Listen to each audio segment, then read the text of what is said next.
Buenas tardes. Vamos a dar comienzo a esta jornada de responsabilidad.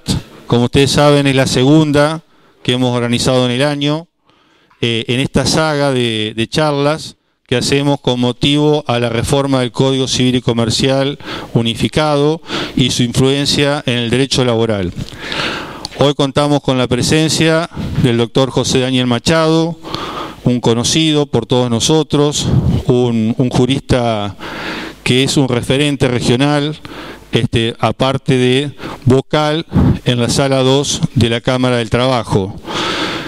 Él nos va a desasnar un poco sobre el tema de responsabilidad y qué influencia esta reforma nos va a dar en el derecho laboral. Los dejo con Daniel como para comenzar la charla. Gracias, Marcelo.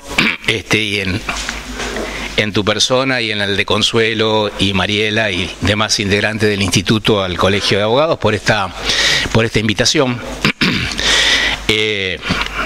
Realmente quería de entrada hacer alguna aclaración. Charlábamos recién con el profesor Ruano que en esto yo evocaba un poco este motivo pictórico que aparece en Bruegel y también en Goya del ciego guiando a otros ciegos, ¿no? En esto, de entrada, yo no soy de caracterizarme por la humildad, pero bueno, en esto, digamos, tómenla como una humildad no fingida de que estamos aprendiendo juntos, ¿no? Estamos casi diría, me voy a plantearla como una reunión informativa que les ahorre, digamos, algunos minutos de lectura y poco más que eso. La invitación es a hablar sobre la influencia de la reforma del Código Civil en la específica materia de la responsabilidad por daños al trabajador. Yo lo he enfocado fundamentalmente de los daños a la salud. Creo que hay tela para cortar desde el punto de vista de la posible incidencia de algo que se va convirtiendo ya en una suerte de clamor a gritos en la doctrina intermedia, digo, la doctrina de la generación intermedia, o sea, de los sub-50, que de manera bastante uniforme plantean la revisión del sistema de reparación tarifada por despido, habida cuenta de su notoria insuficiencia para dar cuenta de los daños que realmente sufre el trabajador, ¿no? Les comento como anécdota que me invitaron a escribir en el anuario de la Asociación Argentina de Derecho del Trabajo y el número de este año va a estar dedicado a eso.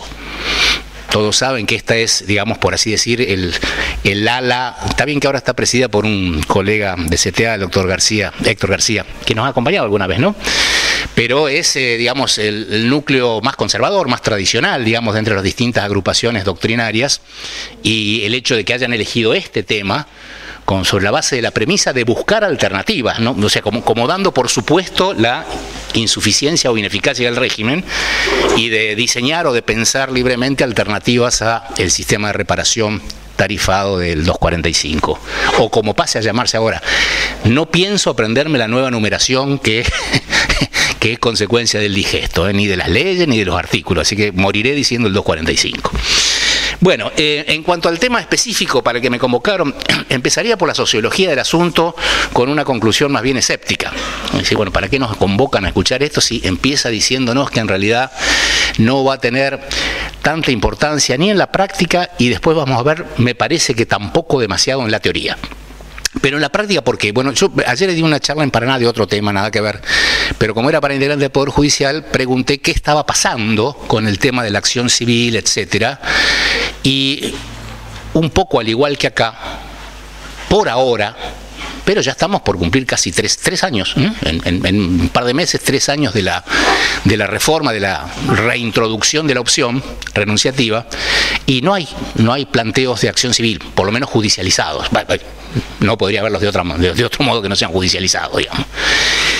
Lo cual uno podría pensar, bueno, el Superior Tribunal de Entre Ríos tiene exactamente el mismo criterio que la Corte de aquí y que las cámaras de Santa Fe y Rosario, por lo menos de la mayoría de las cámaras de Santa Fe y Rosario, una sala de Rosario que no comparte el criterio, pero la idea general de ser muy generoso en la interpretación de la 26773, de modo de cargar a la cuenta de la responsabilidad tarifada a cargo de la ART bueno, lo que ustedes ya saben, ¿no es cierto? Es decir, la actualización o el ajuste del crédito, de la fórmula, del crédito que resulta de la fórmula por el RIPTE, más lo que explícitamente dice ahora la normativa, ¿no es cierto? Los pagos los adicionales de pago único, y bueno, y el 20%, con lo cual, en general, podría ser entendible que al mejorar el resarcimiento tarifado aparezca desincentivado la tentación de plantear la acción civil con todo lo que esto supone en riesgo o alia del pleito y en, sobre todo, duración del pleito. Pero curiosamente ocurre algo semejante en Córdoba, donde, digamos, si hay un lugar donde son especialmente rápidos para todo, pero especialmente para, digamos, leer la nueva normativa, interpretarla y enseguida salir a dar respuestas desde lo académico, es en Córdoba. Y sin embargo me decían que allí está pasando lo mismo, o sea, prácticamente no hay demandas de responsabilidad civil por accidente de trabajo, de opciones por la acción civil. No obstante que allí, a diferencia de Santa Fe o de Entre Ríos, el Superior Tribunal, en este fallo que todos citan, todas las RT citan, en Martín contra Omega o Mapfre, ¿no? Mapfre, ¿no? Martín contra Mapfre, que ha establecido una interpretación restrictiva en lo que hace a la aplicación de la ley a las contingencias anteriores a su entrada en vigencia, ¿no? Todavía no se ha expedido sobre a qué se aplica el RIPTE, si solo a los adicionales de pago único o también a los resultados de la fórmula, etcétera. Bueno, lo cierto es que si lo miramos de la perspectiva de la sociología del problema, esto debiera ser de muy poco interés, porque yo entiendo, por supuesto, estamos recién en 3 años, parece una eternidad, pero no se olviden que en el tema de la ley de riesgos del trabajo, también las primeras sentencias que empezaron a cuestionarla, a declarar la inconstitucionalidad, a salvo de algunas que se apuraron, ¿no?, en Provincia de Buenos Aires, pero en general pasaron 5 o 6 años hasta que empezaron a llegar a resoluciones de cámaras de apelaciones, ¿no?, y hasta 2004 casi 8 años, hasta que llegó a la Corte Suprema de Justicia de la Nación. Por esto es que yo quería empezar un poco, sin profundizar demasiado, pero como hay un público tan grande no puede sino ser heterogéneo en cuanto al nivel de actualización en los conocimientos, quería empezar un poquitito por informar que la 26773 de octubre, que entró en vigencia en octubre-noviembre de 2012, repuso lo que formaba parte de la tradición normativa argentina desde la ley que este año se cumplirían 100 años de su sanción, la 9688 de 1915, y que estuvo vigente hasta la entrada en vigor, no la ley, ¿no? Estuvo intermediada por un par de reformas, por 19 reformas, pero una ley intermedia del 88 al 95, la 24028. Todo ese sistema que rigió durante 80 años planteaba la opción con renuncia, es decir, que el trabajador, la víctima o sus derechos habientes, podía optar entre los beneficios del sistema de responsabilidad especial del empleador con seguro facultativo o, renunciando al mismo, demandar al responsable civil, digamos, al empleador, con fundamento tradicionalmente en su culpa o dolo, luego de la reforma de la 17711, un plenario del año 71, Alegre contra Manufactura Algodonera Argentina, Alegre Cornelio contra Manufactura Algodonera Argentina, entendió que ante la reforma del Código Civil también podía optar la víctima por demandar conforme al dispositivo del 1113 y la responsabilidad objetiva del empleador. Después de la ley de riesgo del trabajo no previó la opción porque directamente descartó en el artículo 39 la posibilidad, vedó, obstaculizó, impidió en realidad la posibilidad de que la víctima demandara civilmente al empleador salvo dolo. Aunque en el mismo artículo, en el 39, permitió, sí, como no podía ser de otra manera, que se accionara contra el tercero civilmente responsable en los casos que así procediera, que claramente serían los supuestos de accidente in itinere y algunos casos de accidente en ocasión del trabajo.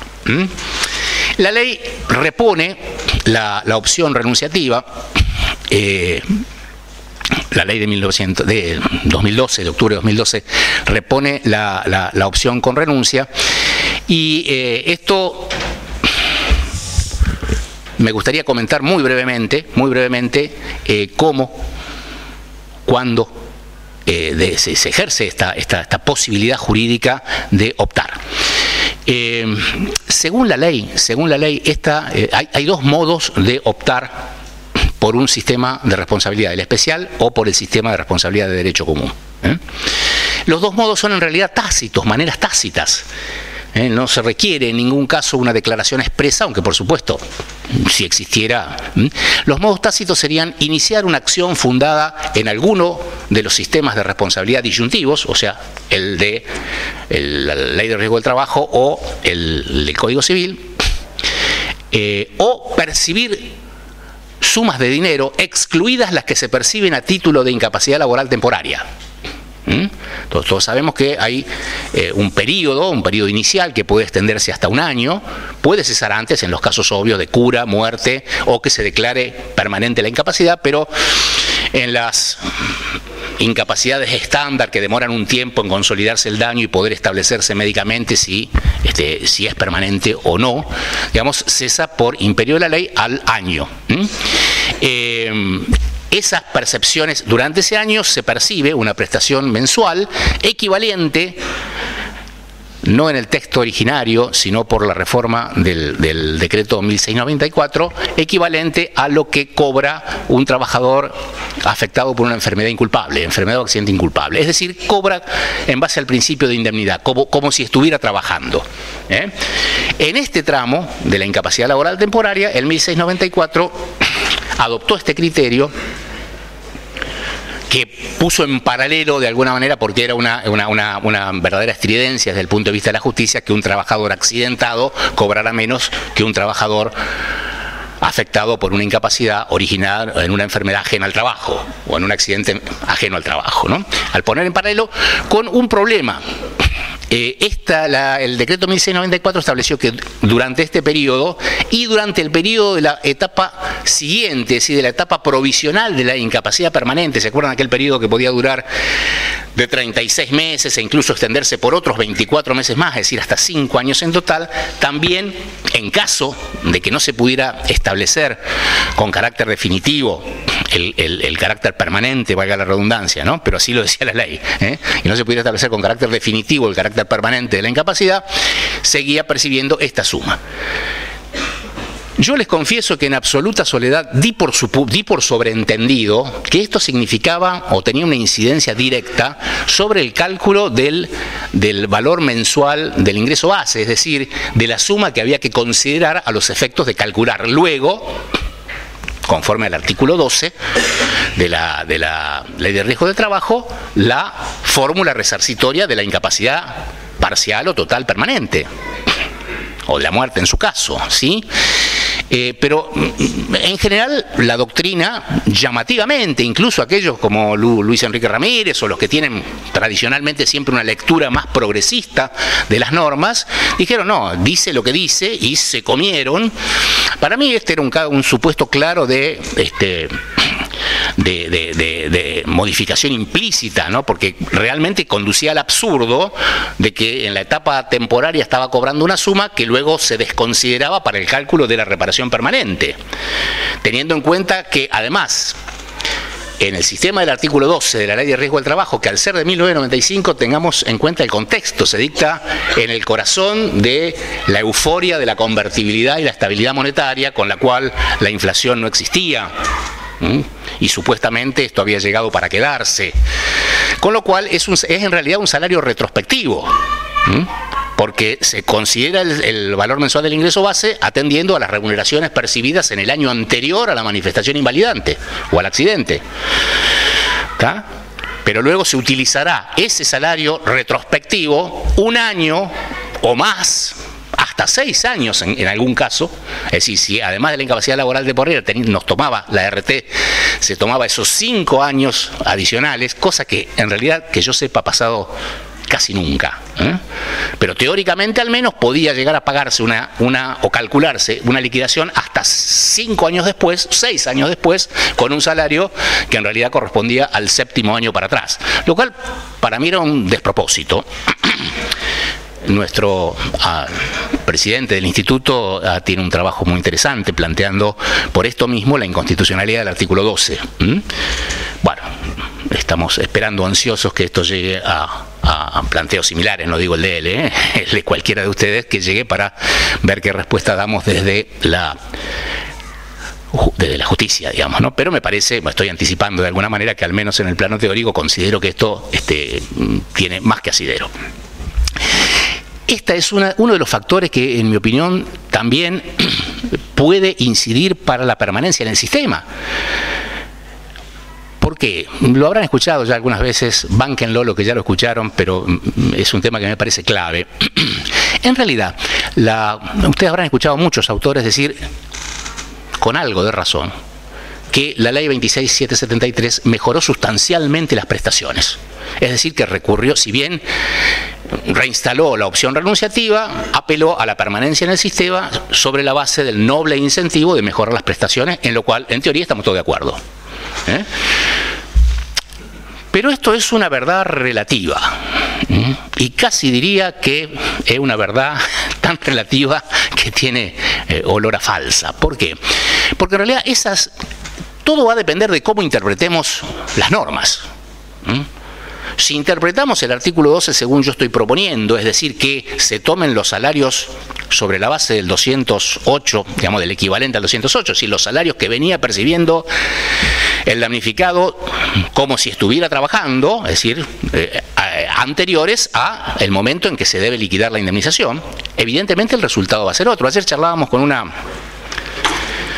lo voy a decir, con mi hija que está haciendo una pasantía ahí en un juzgado de primera instancia, y me planteaba un caso de un damnificado al cual le liquidan y le pagan, o sea, le liquidan, el accidente es en comienzo del 2010, le hacen la liquidación sobre, como dice la ley, con salarios del año 2009. Se lo pagan promediando el 2014. ¿Está? Es la provincia, con lo cual, bueno, todo lo que ustedes ya conocen, ¿no es cierto? Las vistas, pases, a dirección de esto, dirección de lo otro, bueno, liquide, pase a jurídicas, pase a contables, esto, lo otro, bueno. A la gruesa, y para decirlo a lo bestia, digamos, esta suma que le abonaban era una indemnización del orden del 18 y pico, digamos, cercana al 20%, y se traducía en una suma de dinero calculada en base a sus parámetros. Les aclaro que era un empleado, digamos, con cierta jerarquía, ¿no? Se notaba por el sueldo. Y daba unos 120.000 pesos, pongamos. A lo bestia, un Vento en 2010. Un Volkswagen Vento, digo, ¿no?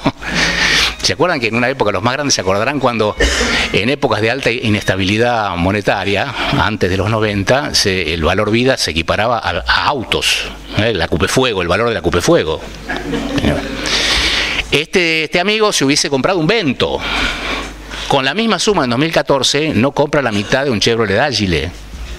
O sea, digamos, sí, hay una evidente estridencia entre el valor o la capacidad adquisitiva de la misma suma por efecto de esto, ¿no? Además, por supuesto, en el caso se le habían liquidado sin intereses. Pero si nosotros aplicáramos el 12, por allí hasta no es necesario aplicar los correctivos del RIPTE sobre las fórmulas. ¿Está? Y hasta sería, si se quiere, más equitativo, porque el RIPTE no deja de ser un valor promedio, y este es si aplicamos el salario, el del último año anterior al pago, a la liquidación y pago de la indemnización por incapacidad permanente, el salario real. ¿Sí? Bien, este es un elemento a tener en cuenta. Entonces decía, la percepción... no, me quedé con esta idea incompleta. Esa mejora sustancial de las prestaciones económicas se da en el segmento del 51% a más en cuanto a gravedad. O sea, del 51 al 65, del 66 en más, y la muerte, por supuesto, la gran invalidez. ¿Por qué? Porque estos son los supuestos en los cuales aquel decreto 1278 de la Rúa y luego el 1694 asignaron esta prestación adicional de pago único. Relato para los más jóvenes, ¿qué pasaba durante el gobierno de la Rúa? Que se empezó a criticar la insuficiencia, porque empezaron a aparecer los casos, y con el sistema de renta periódica, que era el previsto para las incapacidades casualmente de más del 50%, las rentas periódicas daban una mensualidad irrisoria. pero verdaderamente irrisoria. Entonces se dijo, bueno, como modo de compensar este desfasaje, agregamos una suma de pago cash, que originalmente creo que era de 30, 40 y 50 mil pesos, una cosa así. El decreto 1694 lo mejoró a 80, 100 y 120 mil pesos para las entre el 50 y 66, 66 en más y muerte. Y estas sumas sobre las cuales no cabe duda, esto no lo discute hoy nadie, porque además las normas lo han aclarado así, se ajustan por el RIPTE, desde el 1 de enero de 2010 hasta la fecha, con lo cual no he hecho números, pero son sumas, digamos, de 300, 400, redondeando 300, 400 y 500 mil pesos en los tres escenarios, ¿no? Redondeando. Lo cual, esto es adicional a las fórmulas, ¿sí? Pero ya presenta una base más que interesante de reparación que, sumado a la fórmula y con el adicional del 20%, determina o arroja como resultado que en muchos casos estemos equiparando e incluso superando lo que podría resultar de los criterios dominantes en materia de resarcimiento de reparación civil, tanto los que aplica responsabilidad extracontractual como los que tradicionalmente hemos aplicado nosotros, los jueces laborales, cuando resolvíamos en causas de pretensiones fundadas en el derecho común. Pero ahí terminó la película. A ver, ¿cuánto representa en cantidad este universo de grandes incapacidades superiores al 50%? Arriesguen. Vos sabés, bueno, arriesgá. Sí, en realidad menos. Estadísticamente, de acuerdo a las últimas estadísticas disponibles, que no son las de 2014, sino las de 2012, 2013, de la Superintendencia de Riesgo del Trabajo, este universo de casos es ínfimo. En realidad es el 0,96%. Ponele que haya error estadístico, lo que fuere, 2%. Ya el 98% de las incapacidades están en el segmento que no tienen estos pagos adicionales o estos adicionales de pago único, y que por lo tanto lo único que tienen es la fórmula. Fórmula que según algunos no se ajusta por RIPTE, y que además, si la calculamos conforme al artículo 12, da este resultado del que yo le estaba comentando a través del ejemplo. ¿Tá? No es nuestra posición, nosotros ajustamos por RIPTE el resultado de la fórmula, pero para quienes sostienen lo otro y además sostienen o defienden la postura restrictiva o sobre el artículo 12, realmente la prestación es muy pobre, solo mejorada por la aplicación del artículo 3. Obviemos la discusión si a los casos anteriores, ya esto es algo que se va extinguiendo por paso del tiempo, digamos, ¿no? Ya supongo que van quedando muy pocos casos anteriores para ustedes, para resolver quedan muchos, pero para plantear ya no creo que haya muchos. El tema del 20%, que, como también me habrán escuchado decir alguna vez, tiene un sesgo o un matiz un poco engañoso, porque el 20% llena la boca, parece, pero es el 20% del resultado de la fórmula. No es el 20%, como si fuera un plus del 20% de incapacidad. No, es el 20% sobre el resultado de la fórmula. Es decir, que en este caso, este amigo que tenía, supongamos, el 15%, el 20%, el 15% es 3%. No parece que se traduzca tampoco.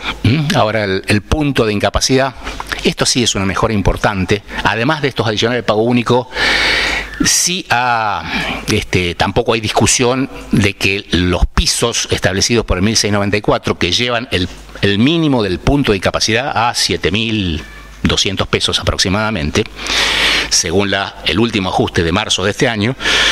Bueno, si tomamos 7.000 y pico de pesos y a eso le ajustamos le aplicamos el 20%, estamos hablando de 8.000 y pico, 8.400, 8.500 pesos el punto de incapacidad. Pero no parece ser una mejora sustancial. Entonces, digo, en este segmento me da la sensación de que puede llegar a tener sentido, a diferencia del otro segmento donde yo, como regla, no les aconsejaría embarcar al cliente en una acción civil, salvo aquellos casos muy excepcionales, en los cuales puede haber una impronta mayúscula de los daños extrapatrimoniales. Trabajador joven que resulta como consecuencia del infortunio con alguna impotencia, lesiones, incontinencia. Estoy pensando en un caso en particular, de un trabajador joven acá en la construcción en la época de la construcción del Puerto Madero, como decimos nosotros, del casino y del Cinemark, que se cayó sentado sobre un caño con perforación de todo lo que se les ocurra. Con incontinencias, creo que ano contra natura de por vida, bueno, impotencia desde luego, un desastre. Bueno, en estos casos, pero que convengamos, no son de todos los días, por suerte no son los de todos los días, podría llegar a tener, más allá de que la reparación tarifada sea muy buena, podría llegar a tener, digamos, alguna justificación optar por la acción civil. Pero en el segmento de abajo yo los invito a que hagan números, porque pueden encontrarse, por supuesto que no se pueden dar respuestas absolutas, porque incide el salario, inciden todas las variables de la fórmula, en realidad, la edad de la víctima, el porcentaje de incapacidad, el salario que percibía, en fin. Pero los invito a hacer números porque aun cuando, ustedes saben, está instalada en esta provincia la realidad de aplicar el RIPTE sobre la fórmula, así todo puede haber diferencias atractivas a favor del resarcimiento civil. Resarcimiento civil, esto venía después, pero ya lo meto, el artículo 1746 del Código Nuevo recibe. Es raro, ¿no? Porque este código se elabora bajo la presidencia de Lorenzetti, que siempre fue un durísimo crítico de la fórmula Boto. La fórmula Boto, para los más jóvenes, se llama así porque es el caso en que Vázquez Vialar la inventa, Boto contra Telefunken, allá por los años comienzos, 70 y sí, fines de los 70, Vázquez Vialar, como vocal de la Cámara de Apelación del Trabajo, ante la necesidad de buscar algún elemento que impidiera la excesiva discrecionalidad judicial en la valoración de los daños cuando se accionaba civilmente. Es decir, buscar alguna base más o menos que proveyera una respuesta sincrónicamente equitativa, es decir, que todos los casos tuvieran una respuesta más o menos parecida y que no dependiera del criterio de cada juez. En consulta con especialistas en matemática financiera, estableció esta fórmula que ahora pasa a ser recibida en el marco de la acción. Esto ha sido un proceso muy largo en el contexto del derecho de daños. Recordarán ustedes las batallas entre Alterini. Fue uno de los motivos de la pelea entre dos grandes e inseparables amigos como Alterini y Mosaiturraspe, ¿no? Alterini defendiendo esta idea de la tarifación, Mosaiturraspe en contra de la idea de la tarifación, de la responsabilidad civil, incluso objetiva. Lorenzetti siempre fue, para los que tengan su comentario, la 24028, la responsabilidad por daños y los accidentes de trabajo, es un muy buen libro de editorial Hammurabi, ya obviamente agotado. Encontrarán allí una fuerte crítica de Lorenzetti a la utilización de esta fórmula, de las fórmulas matemáticas. Incluso citaba un precedente, Pudú, con 2D, Pudú contra Sequenza, en el cual la Corte, ya en los años, estamos hablando de la Corte, yo no sé si serán los primeros años de la Corte Constitucional, creo que sí, del año 85, 86, había descalificado la utilización de fórmulas aritméticas para la cuantificación incluso solo del lucro cesante, es decir, de la pérdida de capacidad de ganancia. Y bueno, y conocemos a Aróstegui, o Arostegui, como prefieran, es decir, la Corte ya en su, bueno, no actual, en la composición 2013, ha establecido también esta idea de que cuando se acciona civilmente, cuando se persigue, cuando la pretensión consiste en la reparación integral, esto es inconsistente o incompatible con la utilización de fórmulas aritméticas, salvo que se utilicen como un marco general de referencia orientativo, pero que no puede ser un sistema. Así que la reparación integral no es compatible, no es consistente con la utilización de fórmulas aritméticas por, bueno, todas las razones humanitarias que ustedes se pueden imaginar. Pero además, fundamentalmente, por una cosa que para mí me parece el argumento más importante, porque implica el tipo de error, más allá que después le incorporemos un complemento por daños extrapatrimoniales, implica el tipo de vicio que de alguna manera la Corte viene censurando, incluso a la reparación especial, que es considerar al trabajador. Esta Corte ha, entre otras virtudes, tenido la de recordarnos que el trabajador es una persona, ¿no? Recordarnos, digo, por si hiciera falta, ¿no? Que el trabajador es una persona y que como tal es susceptible de tener afectos y de tener una dimensión espiritual y de tener una vida de relación y de tener un proyecto de vida. ¿Por qué? Porque el tratamiento tanto de las fórmulas matemáticas para reparación civil como de las fórmulas tarifadas se limita a considerarlo como qua ente productor de ingresos. Estas fórmulas lo único que toman en consideración es la disminución o detrimento de la capacidad de generar ingresos futuros.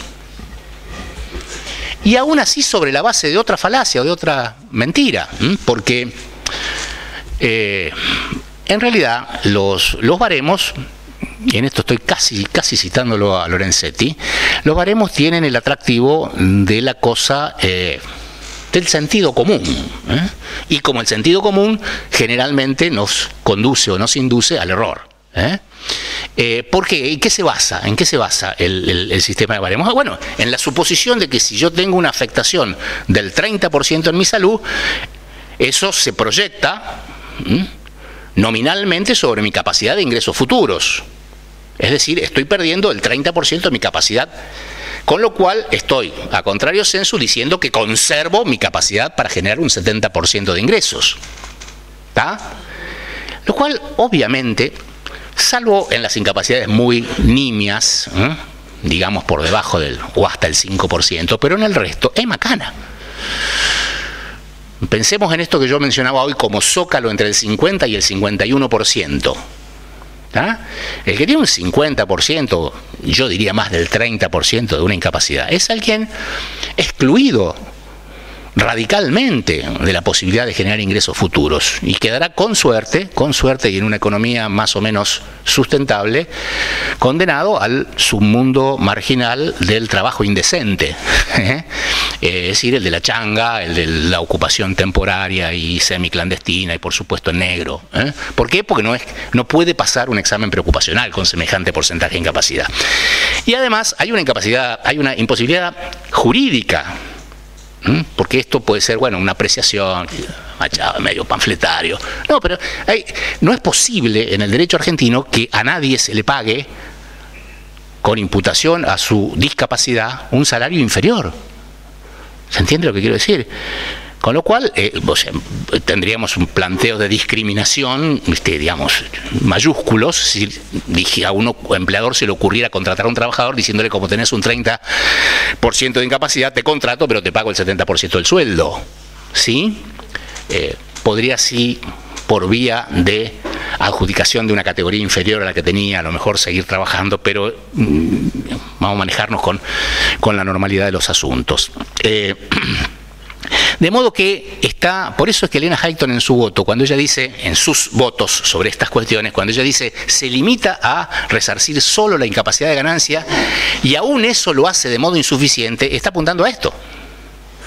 A la insuficiencia del salario por el artículo 12 y a la insuficiencia del impacto real sobre la capacidad de ganancia de la víctima, ¿sí? Bueno, no obstante lo cual, llamativamente, y para mí con alguna probabilidad de que sea tenido por inconstitucional, este artículo, esperen que el ciego va... 1746, el 1746, no en términos tan radicales como la fórmula voto, pero sugiere un tipo de fórmula que la reparación en los casos de lesiones o de incapacidad parcial o total de carácter permanente, la reparación debe consistir en un capital que, puesto a un interés, permita extracciones mensuales o retiros mensuales equivalentes a la pérdida de la capacidad de ganancia hasta el momento o hasta la edad. Lo deja indeterminado, tradicionalmente era el 65% como edad jubilatoria, luego del caso Méndez contra Milva, se ha extendido a 70, incluso 75 años, porque más allá de la jubilación, digamos, hay como un remanente de vida en la cual se puede, útil, en la cual se puede seguir generando ingresos. ¿Qué va a pasar con esto? No sé. De cualquier manera, tengamos en claro que esta sería la incapacidad de uno de los rubros que componen la cuenta daños y que ahora, esto es una ventaja del Código Civil, explícitamente incorpora todos estos inventos de los últimos 20 años. Inventos, digo, en el buen sentido de la palabra inventos. Novedades, daño al proyecto de vida, bueno, pérdida ya, todos los rubros con los cuales esto que a veces nos cuenta tanto discernir dónde empieza uno, dónde termina el otro, que es la integridad psicofísica como valor autónomo, etcétera, etcétera. Bueno, todos estos están recibidos como rubros que integran la cuenta de daños, inclusive el más novedoso de todos, que es el daño al proyecto de vida. Bien, retomemos el hilo conductor. Entonces, decíamos, en el sistema de la ley 26773 hay dos modos de ejercer la opción, ambos tácitos, cobrar, no lo de la ILT. Eso queda explícitamente, lo dice la ley, fuera de las posibilidades de ejercer. Pero cualquier suma de dinero, no importa incluso si es un pago parcial, pero imputado a una incapacidad permanente. Incapacidad parcial o total, pero de características permanentes, se olvidaron de poner la muerte, pero obviamente también sería válido para el supuesto de muerte. Eso en cuanto al cómo. Bastante más problemático es el cuándo. El sistema de la ley establece que la opción solo puede ejercerse una vez agotado el trámite inherente al reclamo sistémico. Es decir, pone una valla legal a la posibilidad de accionar civilmente hasta tanto la víctima esté en condiciones de información suficiente para saber si le conviene optar o no. ¿Cuándo ocurre eso? Cuando se agota el plazo del año. A ver, si muere, obviamente que con la muerte. Si se declara antes del año la incapacidad permanente, en ese momento, en realidad a los 15 días, transcurrido el año, por vía reglamentaria, posiblemente inconstitucional, no sé, ya ni se sabe, pero por vía reglamentaria, porque la reforma, en realidad la reforma no dijo nada, pero el decreto reglamentario entiende por tácitamente o implícitamente derogado estos plazos de 36 y 24 meses. Como ahora la regla es el pago único, y esos plazos estaban para los casos, digamos, de pago en forma de renta, entienden que implícitamente se derogaron esos plazos, pero también por vía reglamentaria. El reglamento deroga cosas que la ley no derogó, pero a la vez, como les parece que el plazo de un año puede resultar insuficiente, permiten que la RT solicite a la autoridad competente, que no se sabe cuál es, suponen la superintendencia de riesgo, o la comisión médica, qué sé yo, no sé, la autoridad competente, estirar a otro plazo anual, o sea, otros 12 meses, la etapa de incapacidad laboral temporaria, de modo que en total no serían más de 24. Vencidos estos plazos, el de 12, eventualmente el de 24, dentro del el responsable debe liquidar y notificar a la víctima. Es decir, la liquidación detallada de los rubros que componen la reparación a la que tiene derecho, notificársela al domicilio que hubiere constituido y hacerle saber, además, que está depositado en un banco, el que él hubiese elegido en sede administrativa, o el de su domicilio si es que no eligió ninguno, que tiene depositada la suma de cuya liquidación se le notifica. Algunos problemitas, o problemones. Hasta ese momento el trabajador, la víctima o los derechohabientes, se supone, en el sistema, no cuentan con la información suficiente para optar, porque estarían optando entre la nada y la eternidad, digamos, sin saber cuáles son los datos que componen o el quantum de la reparación tarifada, ¿sí? Allí hay un obstáculo legal que, si nosotros atendemos a un fallo muy breve, Obregón contra Liberty, yo lo he mencionado ya muchas veces, Obregón contra Liberty es conocido por todos como aquel que declaró explícitamente, ya lo había hecho implícitamente un montón de veces, pero va por unos 4 veces, pero allí explícitamente la Corte declaró la inconstitucionalidad del artículo 21, es decir, las comisiones médicas. Es decir, de que se sometiera a la víctima a un trámite administrativo forzoso ante organismos de orden federal como son las comisiones médicas, porque dependen del gobierno nacional, siendo que las cuestiones adjetivas y procesales son de competencia constitucional provincial, ¿sí? Pero en ese mismo fallo hay una mención a la inconstitucionalidad de todo obstáculo o impedimento que demore, que retrase o que impida el acceso de la víctima a la jurisdicción judicial conforme el Pacto de San José de Costa Rica. ¿Sí? No es textual, obviamente, yo estoy transmitiendo, comunicando la sustancia jurídica. Con lo cual, si esto es así, evidentemente este impedimento para accionar civilmente hasta tanto el responsable me diga cuánto, el responsable sistémico me diga cuánto me va a pagar, podría, desde esta doctrina constitucional, considerarse, ¿por qué tengo que esperar? Yo opto ya, en caliente, como dicen los carteles que pegan ustedes, no firme poder, no, bueno. Firmé poder, firmé el escrito y metí la demanda civil. Y el juez me podría decir, bueno, pero, digamos, y la opción, bueno, ahí tendríamos que discutir la constitucionalidad de esta valla o impedimento, nada menor en cuanto al tiempo, ¿sí? Bueno, otro problemita constitucional, en mi opinión, el trabajador va a optar por una de las variantes tácitas. A ver, digamos, creo que no hay que tener una gran capacidad imaginativa para entender que apenas reciba esa comunicación, que no es solamente la comunicación de del quantum de su crédito, sino además ya lo tiene depositado en el banco a su nombre en una cuenta, va a salir en patineta a cobrar, ¿sí? Con lo cual, una vez que cobró, optó, y hasta allí no tenemos intervención letrada, ni patrocinio letrado ni sindical. En este decreto que estamos cuestionando, el 472, ¿no? El 472, se dice que la Superintendencia de Riesgos adoptará los recaudos como para que el trabajador, digamos, decida, con conciencia o con información suficiente sobre sus derechos. Además, en la comunicación que le manda la RT, le tiene que notificar que si cobra, estará renunciando tácitamente a cualquier otro sistema de responsabilidad, lo cual, así dicho y sin asesoramiento letrado, obviamente para el trabajador o para su señora es nada, digamos, no tiene ninguna significación, ¿no?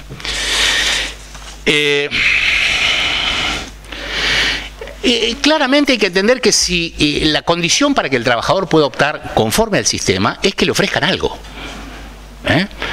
¿está? Si la condición de posibilidad de que él ejerza su derecho, carga, no sé qué es, de optar, facultad, no sé, Croce, vos que sos estudioso, habría que buscar cuál es la naturaleza jurídica de esa opción.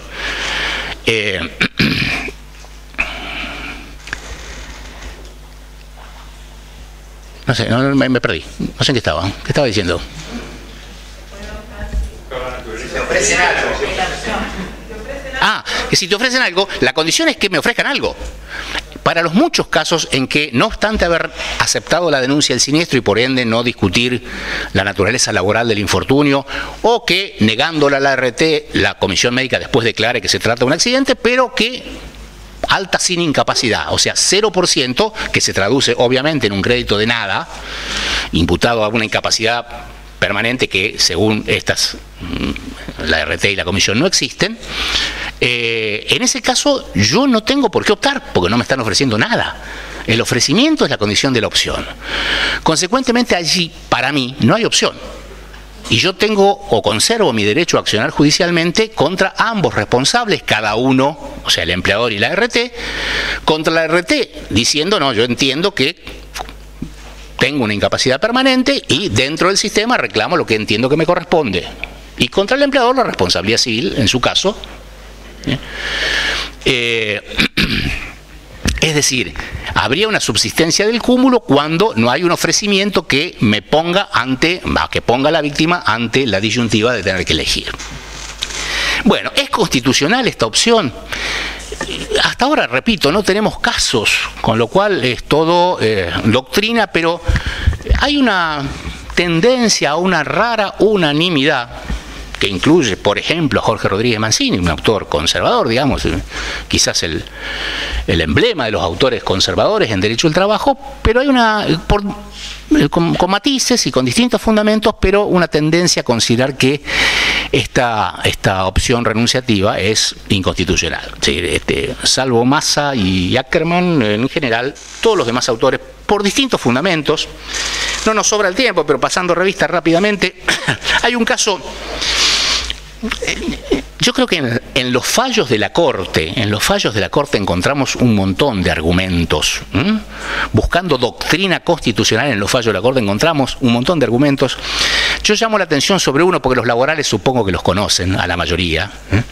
La Corte en este periodo, 2004-2014, ha insistido reiteradamente sobre el carácter constitucional del derecho a la reparación integral de las víctimas, etcétera. Aquello de que la reparación no es integral si el daño subsiste en alguna medida. El Código dice ahora, a texto expreso, que la reparación debe ser plena. Llamaría la atención sobre un caso que es el caso Mosca, un caso a caballo entre el derecho laboral y el derecho civil. Es un caso bastante mediático en su momento. Es un taxista que lleva a los fotógrafos del grupo Clarín, del diario Clarín, a la cancha de Lanús. Se arma una trifulca ahí en interna, no de la barra de Lanús contra otra, sino de la propia interna de la barra de Lanús, con motivo de lo cual este taxista, que estaba fuera del estadio, aparentemente, sufre una lesión, creo que pierde un ojo, una lesión importante, ¿no? Una pedrada, un golpe. Demanda Provincia de Buenos Aires, porque el evento ocurría allí. A la AFA contra la Provincia de Buenos Aires rechazan la demanda. La AFA, la RT de la empresa de taxi para la cual trabajaba, le había pagado la reparación tarifada.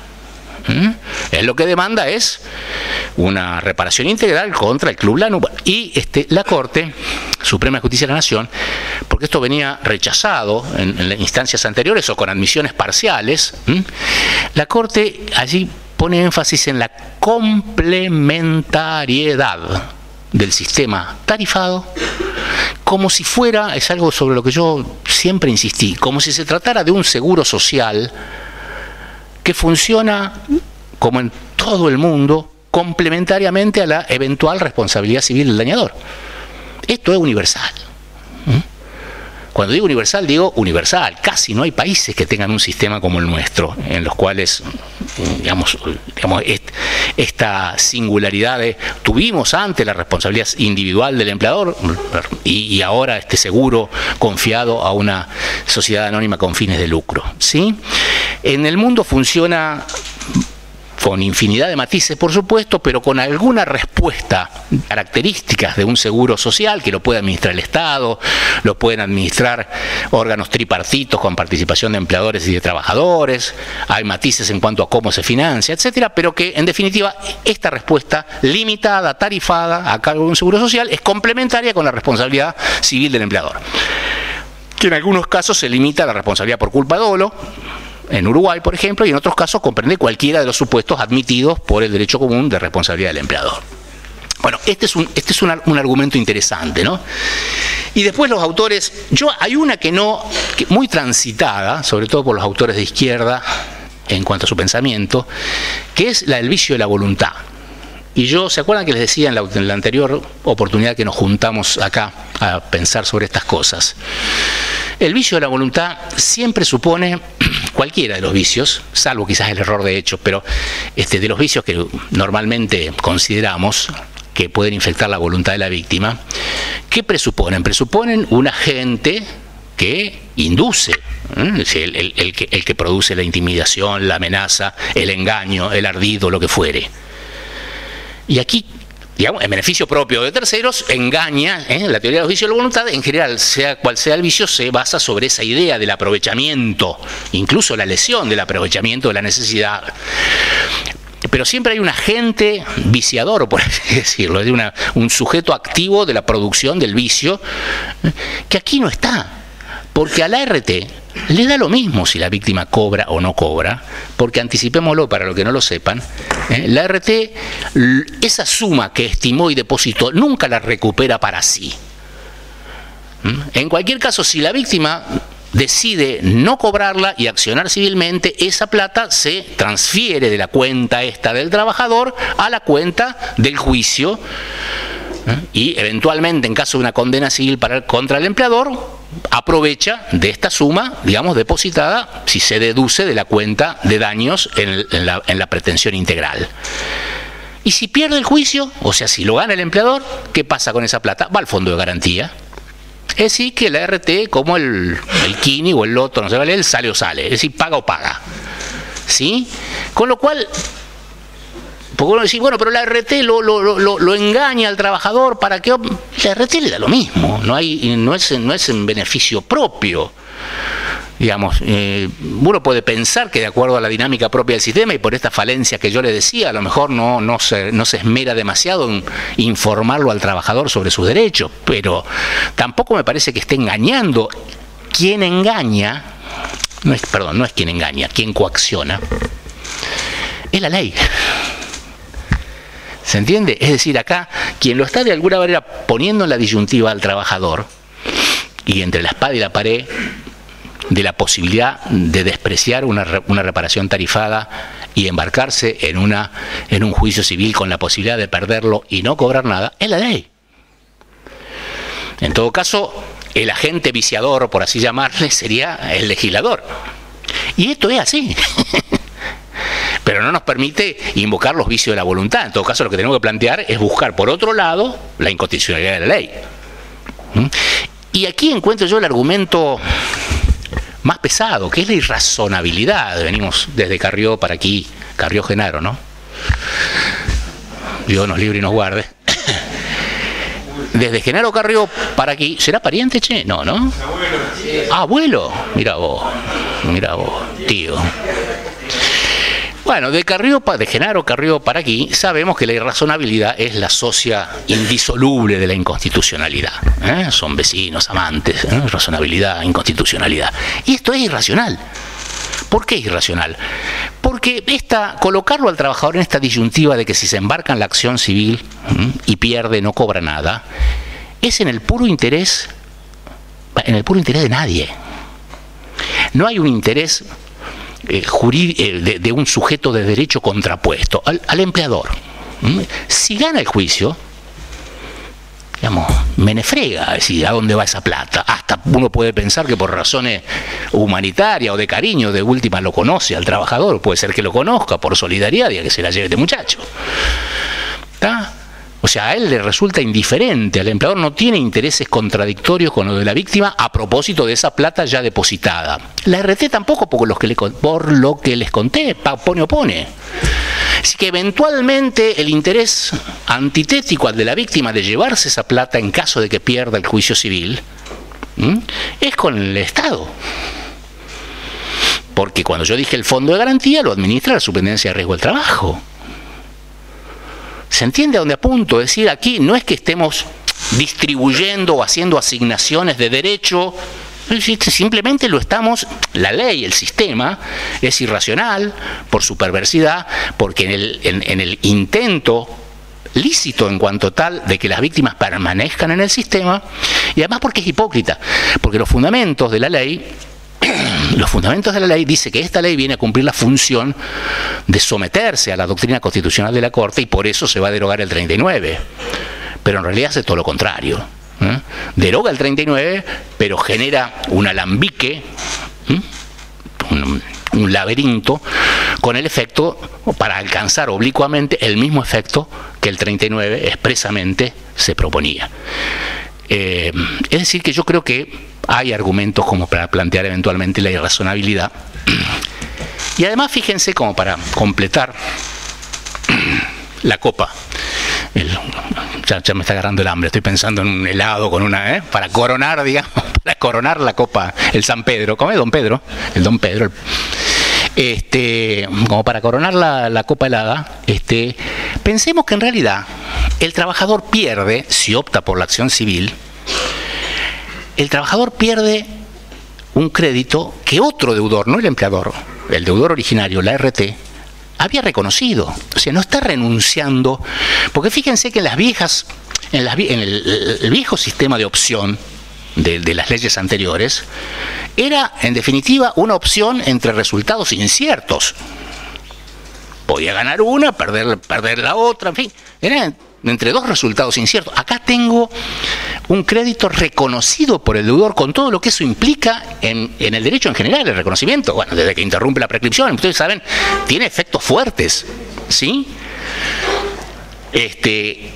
Si nosotros afincamos todo este instituto tal cual se lo propuso el legislador del 95 en el Departamento de la Seguridad Social, es irrenunciable por el 14 bis.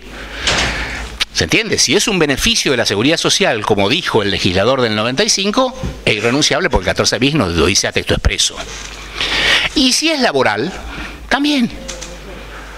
Porque si bien no cementa constitucionalmente la irrenunciabilidad como un atributo, en el primer párrafo, pero es una consecuencia implícita pero imprescindible del principio protectorio. No hay manera de que el constituyente, el legislador, se propongan intervenir en el contrato laboral con normas imperativas si no es, intervenir en el contenido si no es a través de normas imperativas. Esto se sabe desde hace más de un siglo. Los musolinianos que hicieron la Carta del Laboro hablaban de la categoricidad de las normas y expresamente decían todo lo que surge de un convenio colectivo, de una norma del Estado, no puede ser disponible, no es disponible por los partes. La irrenunciabilidad es consustancial al derecho al trabajo, esté o no expresamente en el artículo 14 bis. De manera que para mí es impensable el principio protectorio sin el adjetivo de la irrenunciabilidad de los derechos que alguna fuente heterónoma consagra. En fin, se nos está yendo el tiempo y apenas entramos en la reforma del Código. Pero aquí la segunda, digamos, más allá de todo lo que venimos diciendo, el segundo anticipo de opinión un poco escéptico sobre el interés que tendría que suscitar esta charla. Hablábamos con el profesor Ruano, me dice, vos que has tenido que cambia mucho. Y depende. Si yo fuera un Walt Disney jurídico, digamos, que me descongelan y, digamos, me congelaron en el 69 o en el 70 y me despiertan ahora y digo, la pucha, este código es revolucionario. Si uno ha seguido, en el caso de ustedes por necesidad, en el caso mío más por hobby que otra cosa, ha seguido la evolución del derecho de daños en los últimos 20, 25, 30 años, lo que hay es una consolidación, dirían los brasileños. Es decir, esto es volcar a texto expreso, lo cual está bueno, decía, porque hay jueces inseguros o de poca lectura que necesitan que la ley diga. Si la ley no dice, la ley no dice. ¿Tá? Entonces, preferible que lo diga. Pero en realidad, para el estándar de lo que venimos manejando, no hay grandes novedades. Y las novedades que hay son buenas novedades, porque allí donde había polémicas o dos o tres teorías, la amplia, la intermedia y la restrictiva, en general, a ver, ¿qué cosas? El concepto de dependiente, el concepto de guardián, el concepto de cosa, se ha optado por todas las variantes más amplias, es decir, las más favorables a la tutela de la víctima. ¿Sí?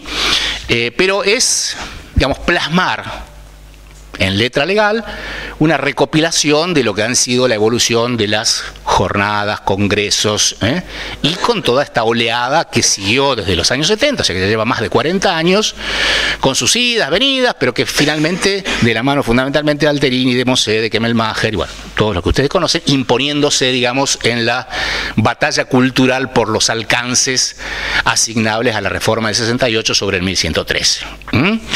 De manera que en general yo diría, para los que no han estado, ¿cómo se dice? Crionizados, bueno, congelados, no hay grandes novedades. Vamos a pasar revista rápidamente a esto que acabo de decir. Digo, no hay grandes novedades prácticas, más o menos las cosas que veníamos, inclusive muchas de estas evoluciones se dieron en el ámbito y a propósito de las cuestiones laborales. Yo decía recién, a ver, el concepto amplio de cosa. Yo pertenezco, lástima, no está Hielo también, que de los viejitos de mi tiempo. Bueno, está Lucho. Pero yo soy de la época en que todavía se discutía si la electricidad era cosa riesgosa. La propia 17711 terminó aclarando, incorporando a las energías dentro de las posibilidades de ser consideradas cosas. Pero había una idea que probablemente haya sido la del propio Borda. Aquí nadie discute que este tema de la intención del legislador se vio desbordada por las necesidades de dar una adecuada respuesta al resarcimiento o a la reparación justa de las víctimas. El concepto de cosa se fue ampliando. Porque en realidad digamos, la primera coartada que se utilizó es que en realidad la ley habla del riesgo o vicio de la cosa, no de la cosa riesgosa o viciosa, de manera que no a la idea aquella de Jean Vías de que el primer juicio que había que hacer era la calificación de la cosa en abstracto como riesgosa o peligrosa, fue desbordada, digamos, porque en realidad no hay cosas que sean inocuas o peligrosas a priori o independientemente o con abstracción de las circunstancias. Bueno, ejemplos, ni sé si tiene sentido, pero bueno, desde la escalera hasta las cosas que obstruyen los lugares de tránsito, cosas inertes. En lo laboral fuimos pioneros. En el año 88 hubo un plenario, el 266, Pérez contra Maprico. Hay que leerlo además porque lo tuve que repasar, porque estoy escribiendo algunas cosas sobre esto y realmente hay algunos votos magistrales. Pero en Pérez contra Maprico se declaró esto mismo, ¿no? Es decir, que dentro del concepto del 1113 estaba incluido, ¿no?, la cosa inerte, es decir, la cosa que no tiene, porque el concepto de cosa del 1113 se introdujo pensando fundamentalmente en los daños causados por los automóviles. ¿Tá? Entonces la discusión que había en los años 70 y 80 era si incluía los daños causados por las cosas inmóviles, esto quiere decir inertes.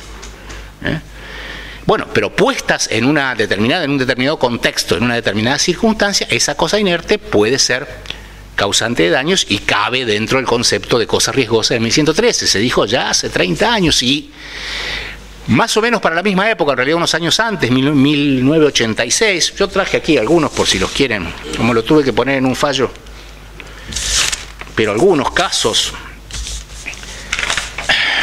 27 del 12 del 88, bueno, ese es el plenario que les decía, Pérez contra Maprico. De la Corte Suprema de Justicia de la Nación, esta es la Corte de Alfonsín, digamos, Nobriga contra YPF del 30 de agosto del 88, Lantín contra Peldaño, Sociedad de Responsabilidad Limitada del 89, y después descubrió otros anteriores, Arias Blanca contra Establecimiento Textil Oeste del año 86, Sandes contra Compañía Química del año 86 también. ¿Qué se dice en todos estos casos? No hablamos ya, o sea, hablamos de la cosa inerte, pero no de la cosa inerte que causa tropezones, que causa tropiezos, caídas. Hablamos de la cosa inerte en relación con los esfuerzos que demanda a propósito del trabajo humano. Lo digo con mis palabras, pero más o menos la Corte razona en estos términos. Es inherente al trabajo humano una relación necesaria con las cosas. Levantarlas, transportarlas, empujarlas. Entonces, de algún modo, esto es casi kantiano, ¿no?, entre la cosa en sí, el fenómeno y el nómeno, es decir, de algún modo esas propiedades, el peso de la cosa, el tamaño, su fisonomía, sus cualidades, en tanto demandan del trabajador ciertas posturas, ciertos esfuerzos que pueden llegar a ser dañinos para su propia salud, es como que esa relación necesaria hombre-cosa le comunica un carácter riesgoso en función de las posibilidades o de la idoneidad que posee para dañar la salud del trabajador. Esto estamos hablando, repito, del año 88, o sea que ya tiene una larga filiación. Después, siempre dentro del ámbito del derecho del trabajo, bueno, el calor, ¿sí?, lo que llamamos genéricamente las CIMAT, condiciones y medio ambiente de trabajo, ruido, calor, luminosidad intensa, y todo lo que de alguna manera no es cosa, sino efecto o consecuencia del trabajo de las cosas, de la actividad que se despliega con las cosas, en la medida en que también posee idoneidad para dañar la salud de los trabajadores, sometidos como están al estatuto de dependencia, y no siempre con las medidas de seguridad que podrían minimizar o evitar ese daño. Les aclaro, en términos de responsabilidad objetiva, lo dice claramente ahora el Código Civil, como es responsabilidad objetiva, y por ende el imputado no puede liberarse de la responsabilidad acreditando su no culpa o su diligencia, se aclara a texto expreso que no libera de responsabilidad el cumplimiento de las medidas preventivas, ni la autorización administrativa para la realización de la actividad o la utilización de la cosa. ¿Se entiende? Es decir, estaba claro para los que estudian, pero por las dudas está a texto expreso esto de que no, pero si cumplió con toda la norma de prevención, pero la responsabilidad objetiva, si la responsabilidad objetiva, la no culpa o la diligencia del agente o del autor no libera de responsabilidad. Condiciones y medio ambiente de trabajo. Y finalmente, también fuimos pioneros en el derecho del trabajo en lo que ahora pasa a ser, y quizás esta sea la novedad más importante, en el riesgo de actividad, en la actividad riesgosa, es decir, aquellos casos en que no es posible identificar cuál es la precisa cosa que causa el daño, pero, digamos, se inscribe el daño padecido por el trabajador en relación causalmente adecuada con el ejercicio, con el cumplimiento de una actividad. En cuanto nos interesa a nosotros desde el derecho del trabajo, porque obviamente esto está pensado en términos generales, es decir, de la actividad que daña a terceros. Aquí se trata de, o tiene la singularidad de una actividad que afecta o que daña a alguien que es el que la realiza. ¿Sí? ¿Se entiende? ¿Se capta la diferencia? Bien. Y esto está, además, regulado a texto expreso. Ya la jurisprudencia lo venía haciendo desde hace... Aquí no tanto, pero la jurisprudencia de este siglo, digamos, ya lo había recibido, borrando una de las diferencias importantes entre los presupuestos de la responsabilidad civil y de la responsabilidad especial. Yo cuando doy clases más largas o charlas sobre este tema, siempre arranco comparando presupuestos y eximentes, ¿no? Y me parece que una constante de los últimos tiempos es cómo se ha ido borroneando o diluyendo lo que en mis tiempos era claro. Si la ampliación de presupuestos de responsabilidad especial y la reducción de las eximentes de las que disponía el dañador en el contexto de la responsabilidad especial. Porque no tenía disponibles, entre otros, los tradicionales eximentes de la culpa del hecho del tercero, de la culpa de la víctima o de la fuerza mayor. ¿Sí?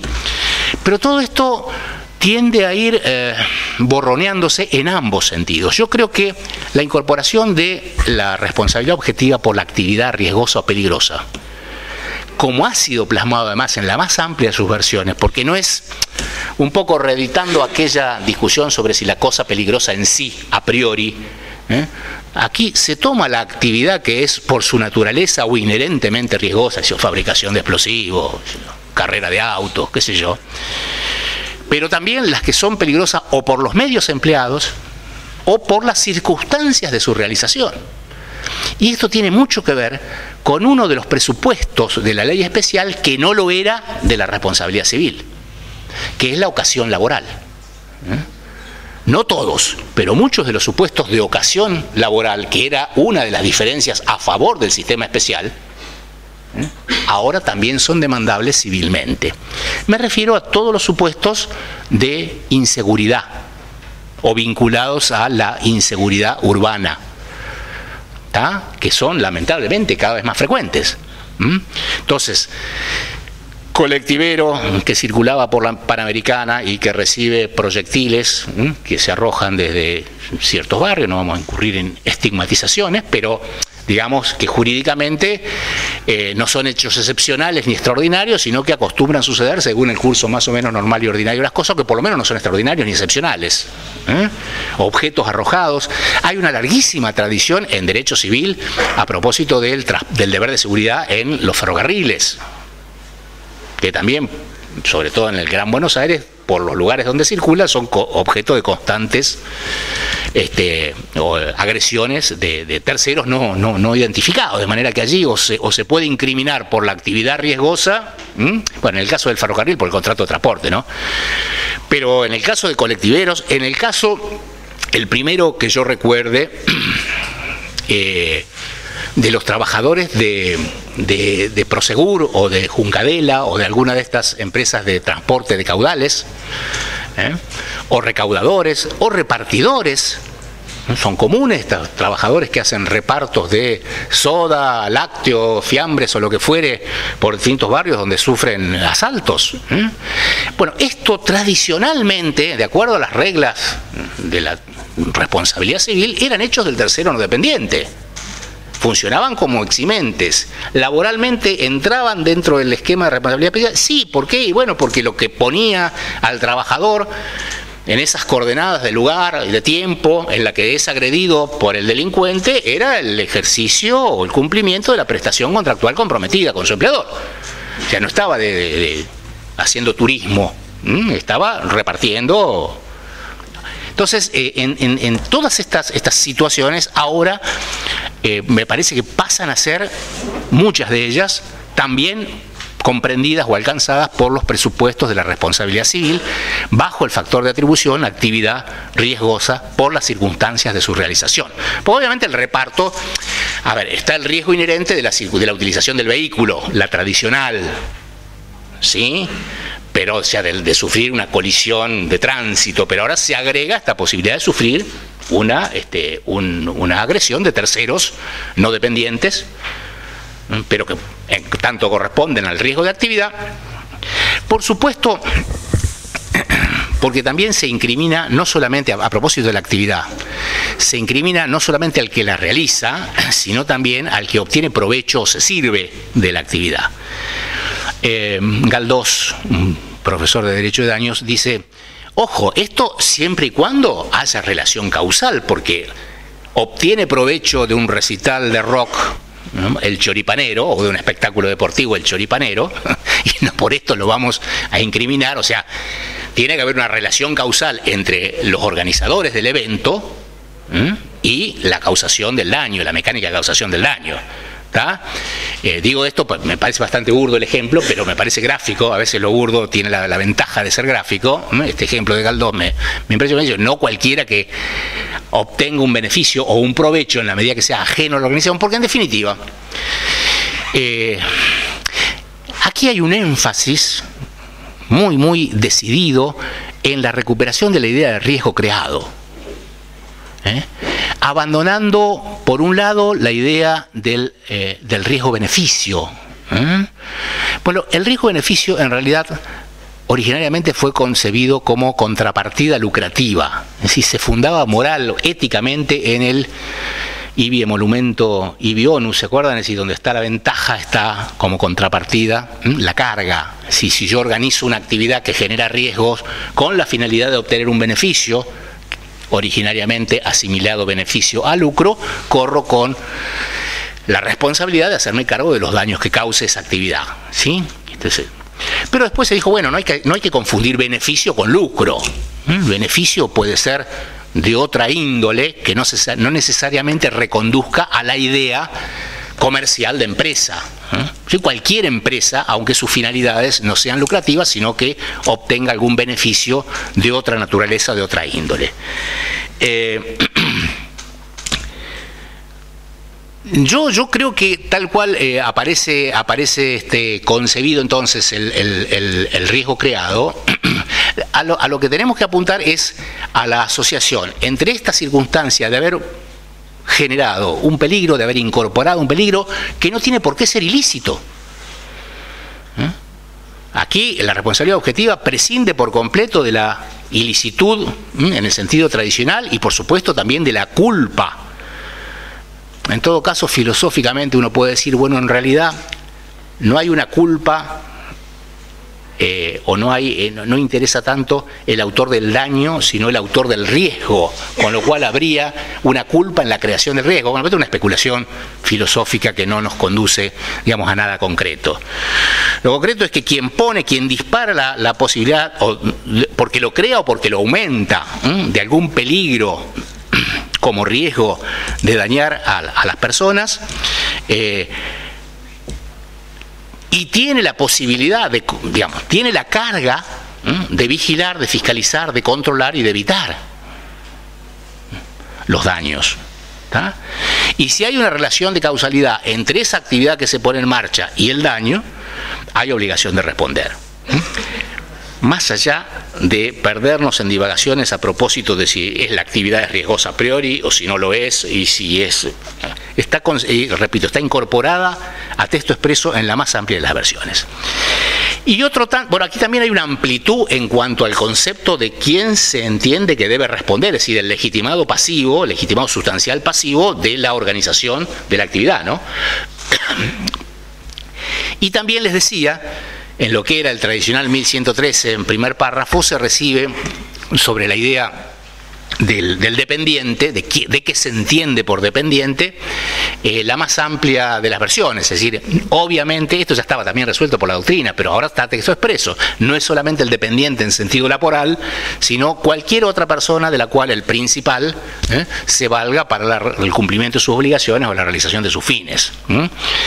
Aun cuando digamos, el encargo con motivo del cual, en cumplimiento del cual o en ocasión del cual provoca un daño, sea circunstancial o episódica y no una relación de carácter estable. Y por último, también se recibe la más amplia de las versiones en cuanto al concepto de, ¿se acuerdan las discusiones interminables que había entre civilistas sobre el concepto de guardián? Si la responsabilidad del guardián de la cosa. Se reciben todas las tres. ¿Se acuerdan que estaba la guarda material? Es decir, aquel que tenía el control de facto, el control físico de la cosa, si la posibilidad de usarla, la posibilidad de controlarla, de dirigirla. El concepto de la llamada guardia jurídica o intelectual, es decir, que aquel, aunque no estuviera en posesión de la cosa porque había delegado la tenencia, pero que tenía la atribución de dirigir la conducta de quien ejercía la guarda material. Y por fin la llamada guarda provecho. Bueno, todas. Cualquiera de estas personas, es decir, en el caso que se desmembren, porque convengamos que lo normal es que el propietario sea a la vez guardián y que sea a la vez el que obtiene el provecho de la cosa. Pero si se desmembran estas tres posibilidades entre guarda material, jurídica y guarda provecho o guarda beneficio, y el que obtiene el beneficio de la cosa, responden concurrentemente. Esta es otra novedad, no nos vamos a tener, supongo más algún otro expositor la va a tratar, pero aquella vieja idea de los profesores de obligaciones de que paralelamente a la responsabilidad solidaria había una responsabilidad concurrente cuando había frente a un mismo acreedor y con un mismo hecho y por un mismo hecho, pero por diferente causa jurídica, obligación de responder, con algunas diferencias respecto al régimen de solidaridad. En cuanto nos importa a nosotros, la más importante es la de la no propagación de los efectos, que es propia de los codeudores solidarios. Esto es que si yo interrumpo la prescripción respecto de uno, o la suspendo, la interrumpo respecto de todos, no ocurre cuando se trata de coobligados concurrentes. Pizarro, leí una cosa interesante de Ramón Daniel Pizarro, ¿no? el cordobés, el profesor de obligaciones, dice, bueno, la idea de actividad en realidad se solapa casi indiscerniblemente con el concepto de empresa, porque obviamente cuando hablamos de actividad estamos hablando de una actividad relativamente estable, organizada, jerárquica, porque hay un principal. Y entonces, si esto es así, evidentemente en la medida en que el derecho laboral casi por definición presupone la actividad del empresario como receptor de los servicios, casi no hay nada que escape al concepto, digamos, de actividad como posibilidad de causar daños a los trabajadores dependientes de los cuales la empresa se vale para la realización de sus fines. Yo soy, por definición, contrario a esas argumentaciones facilistas. La habrán padecido más de alguna vez ustedes, ¿no? Pero casi como que este razonamiento generalmente vicioso de que producido el daño se presume, por supuesto que en la medida que esté comprobada, ¿no es cierto?, la relación causal con la actividad, se presume el riesgo de empresa y por ende el riesgo de actividad y por ende la responsabilidad civil, casi como que aquí es inexorable. En la medida que el daño haya ocurrido, ¿no es cierto?, en relación causalmente adecuada con las actividades propias de la empresa, casi como va a ser indefectible la responsabilidad civil del empleador. Tenemos unos minutitos todavía, muy pocos. En cuanto a las eximentes, ocurre algo más o menos lo mismo. Mientras yo creo que el Código Civil ahora, texto expreso, expande los presupuestos de responsabilidad, abarcando incluso, sobre todo en el caso de la ocasión, no así del itinere, pero sí de la ocasión laboral, muchos de los supuestos que antes eran patrimonio exclusivo de la responsabilidad civil. También ocurre que las tradicionalmente amplias eximentes en la tradición de la responsabilidad civil ya venían ninguneadas, digamos, por la jurisprudencia civil, pero ahora a texto expreso aparecen muy comprimidas. El hecho de tercero, no dependiente, solo exime total o parcialmente de responsabilidad en los casos en que sea asimilable a la fuerza mayor, a la cual se define, como tradicionalmente lo hemos hecho, como aquello que no ha podido preverse o que previsto no ha podido evitarse. Ninguno de estos episodios de inseguridad que yo he comentado como fuente pueden predicarse que se trate de situaciones imprevisibles, considerando, digamos, de acuerdo al concepto de previsibilidad que nos da el Código. Eventualmente podrá en algún caso discutirse la evitabilidad. También a propósito del hecho de ya no se habla más. Bueno, en realidad esto ya la doctrina, ¿se acuerdan que el 1111 hablaba de el hecho que no causa daño sino por alguna falta atribuible a aquel que lo padeció al daño, no es fuente de responsabilidad? Bueno, ya la doctrina venía diciendo, en realidad no hace falta, está mal hablar de culpa de la víctima. Lo que importa, porque lo que está en juego es la relación causal, es que se trata de un hecho de la víctima. Bueno, esto ahora está así a texto expreso. Establece el artículo 1729 que excluye o limita la responsabilidad según la incidencia del hecho de la víctima en la producción del daño. Es decir, aparece claramente afincada la cuestión en el tema de la relación causal, independientemente de la indagación sobre si la víctima incurrió o no en negligencia. En lo laboral esto es importante porque sabemos desde siempre que una de las limitaciones que tenían las víctimas para acceder a la responsabilidad civil, ¿cuál era? Que le oponían la imprudencia, la negligencia, la impericia, que ahora pasan a ser irrelevantes. Cuando yo decía que esto viene gradual y progresivamente ninguneado por la jurisprudencia, pienso incluso en jurisprudencia de la Corte. Ya hemos analizado en alguna reunión anterior el caso Trejo, ¿se acuerdan? Trejo Jorge Elías contra Stema, donde la Corte revoca un fallo de Cámara en el cual se había rechazado la responsabilidad civil del empleador y de la RT con fundamento en la culpa de la víctima. Veo algunas caras como de que no lo conocen el caso, así que lo cuento muy rápidamente. Un trabajador que voluntariamente desenchufó, desconectó, sacó de funcionamiento los dispositivos de seguridad de la máquina. Según él, porque tenía mucha presión de producir más, según el empleador, para trabajar más cómodo. En cualquier caso, él fue el que voluntariamente, porque así lo permitía el sistema, y esto es lo que la Corte pone énfasis. El deber de seguridad, digamos, no se limita en poner en que la máquina tenga un dispositivo de seguridad, sino que debe proteger a la víctima incluso contra sus propias decisiones. Por lo cual no debió estar a disposición de la víctima la opción entre trabajar seguro, el modo seguro o el modo inseguro. Y concretamente lo que le estaba diciendo es póngale un candado, cosa que no pueda el trabajador accionar los mecanismos, desactivar los mecanismos de prevención. Cuestión bastante limítrofe. Y esto mismo, en un caso también de características parecidas, en una trefiladora, no sé exactamente qué tipo de máquina es una trefiladora, en la causa Insaurralde, creo que es Hilario contra Aceros Bragado.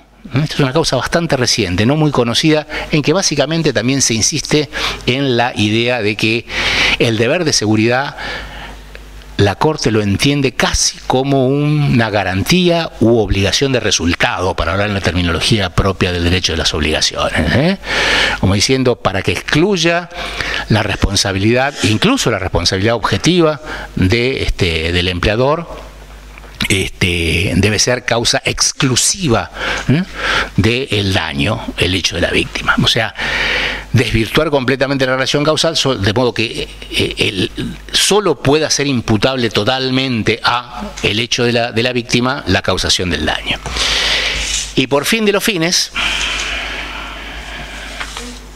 por supuesto que hemos sobrevolado los temas, ¿no?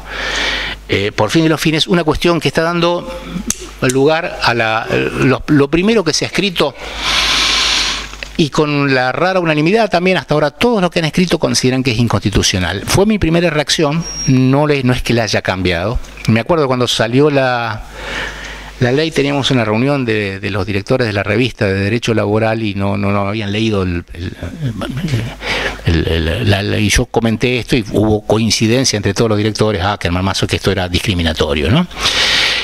Bueno, ustedes saben que se elimina la diferencia entre el régimen de responsabilidad contractual y extracontractual, se unifica, y el plazo de prescripción, el plazo general de prescripción de las acciones es de 3 años. Antes teníamos 2 y 10, ¿se acuerdan? Bueno, se unifica en 3 años el plazo de prescripción. Esto es el artículo 2562. Pero a continuación, no, perdón, el 2561, pero el 2562, el que sigue, establece algunas excepciones, en los cuales la prescripción es bienal, o sea, de 2 años. En general, las vinculadas con las acciones de simulación, las paulianas, y la acción, la acción que promueve el trabajador con fundamento en el sistema de responsabilidad de derecho común. Y también el caso de daños por el transporte de cosas o personas. Se pasan a ser los dos únicos supuestos, digamos, el de persona o cosa transportada y el de los trabajadores, que tienen un plazo de prescripción más corto. Con lo cual, a priori uno dice, bueno, esto, si nos venimos rasgando las vestiduras una década con el sujeto de preferente tutela constitucional y la discriminación inversa o positiva, con lo cual de mínima tiene que ser tratado el trabajador igual que cualquier otro ciudadano, residente o habitante, y tendencialmente no solo igual, sino mejor, o sea, con beneficios, esto de que le reduzcan el plazo de prescripción. ¿Se me ocurre algún argumento como para el que quiera defenderse de la agresión o de la tacha de inconstitucionalidad? Claro, ¿se acuerdan que yo dije que había un obstáculo legal que impedía la promoción de la acción civil hasta tanto estuviera disponible, liquidada y disponible la suma a cargo de la RT como indemnización tarifada? Y que esto puede durar menos, puede durar más, pero lo estándar es que dure 1 año, que es el lapso de la ILT, de la incapacidad laboral temporaria. Es decir, en realidad 1 año y 15 días, que es el lapso que después tiene vencido el año para... Entonces uno podría decir, bueno, el plazo es más corto porque el dies aquo, es decir, empieza a correr la prescripción, porque así lo dice la ley, claramente, que hasta tanto no esté el ofrecimiento disponible, no solo que no puede accionar, sino que además no empieza a correr la prescripción. O sea, queda ni suspendida ni interrumpida, en realidad no empezó a correr, nunca. Empieza a correr, entonces uno podría decir, bueno, 1 año estándar más 2 años son 3. Es un argumento medio chamullero. ¿Por qué? Porque en realidad el proyecto estaba listo antes de que saliera la ley de 2012. El anteproyecto de 2012, pero estuvo listo y publicado, digamos, antes. O sea que ya sin conocer esto de que el plazo de prescripción... Y la otra es más berreta. La otra es siempre fue 2 años en lo laboral, mantengamos 2 años.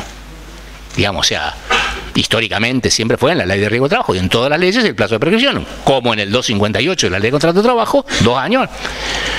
Dejemos 2 años, con lo cual sería una isla quedó al margen de la unificación. Yo, en principio, ensayé estas 2 posibles explicaciones. Incluso no descarto que, porque esto también, como toda inconstitucionalidad, podría en algún caso serlo, en otro no, por allí, en un caso en particular donde la prescripción, vamos a suponer este supuesto, ya estamos para ir a comer, ¿no? Vamos a suponer el supuesto en que supongamos que que la RT se tomó ese segundo año que ahora le posibilita el decreto 4.3, o sea, 2 años más 2 años de prescripción. Bueno, en el caso uno podría decir, bueno, macho, a ver, pasó mucho tiempo desde la manifestación incapacitante. Pero la regla pareciera ser que hay una situación de un trato peyorativo no justificado en nada.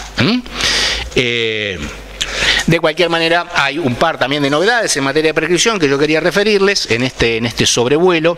Bueno, esto que dicen que es discriminatoria, también acá son autores que no son trotskistas. Está Mario Samuel, un camarista de Villa María, Silvia Pinto, camarista de la capital, y Diego Tula, camarista juez de San Isidro, camarista de San Isidro.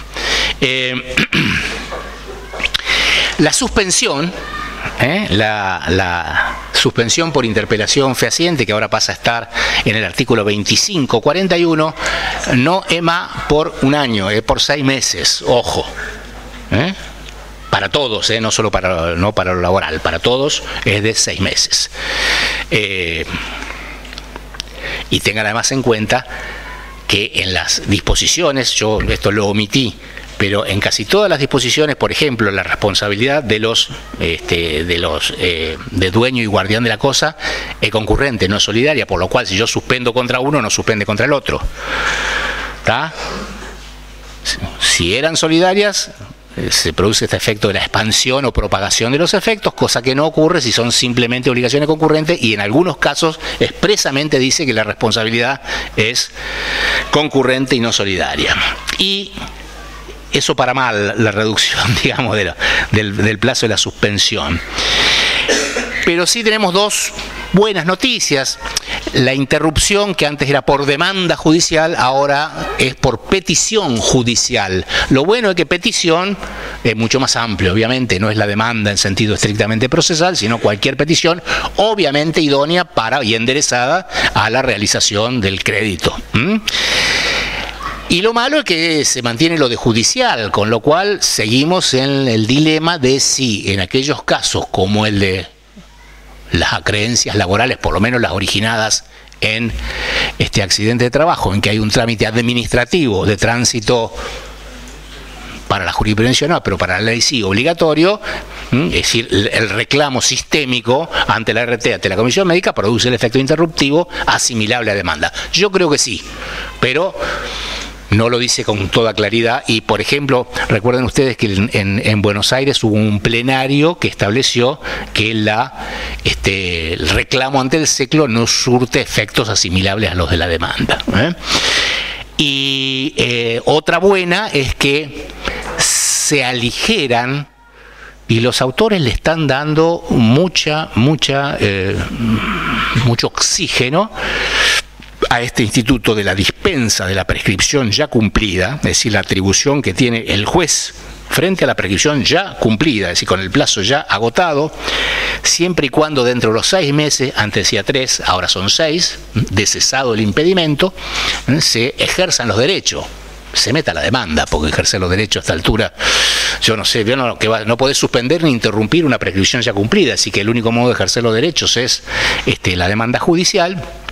Pero se aligera, ¿se acuerdan que antes hablaba en términos bastante terminantes, ¿no?, de la imposibilidad material?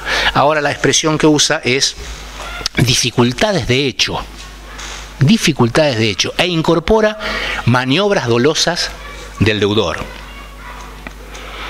La amenaza, por ejemplo, Jorge Elías dice, la amenaza del despido no es de algún modo, por supuesto comprobada, no es de algún modo una maniobra dolosa tendiente a enervar el ejercicio de los derechos por parte del trabajador, que por tanto dispensa de la prescripción cumplida, salvo por supuesto a partir del momento que cesa el impedimento, que es cuando cesa el estatus de dependencia, porque ya el daño, digamos, la amenaza se consumó, me echaron. ¿Tá? Esto lo están trabajando los autores. Yo no me atrevería, no soy tan optimista, pero veo que hay como una contagiosa euforia de los autores diciendo, bueno, ahora tenemos la herramienta, porque fíjense, ¿no? Es decir, habla de inclusive dificultades de hecho en lugar de imposibilidades materiales. Dificultades son dificultades y el temor a la pérdida de empleo, vaya si es una dificultad de hecho que puede inhibir de ejercer el reclamo en términos. Bueno, me parece que para un primer encuentro es bastante, les agradezco la paciencia y vamos a disfrutar el viernes. Gracias.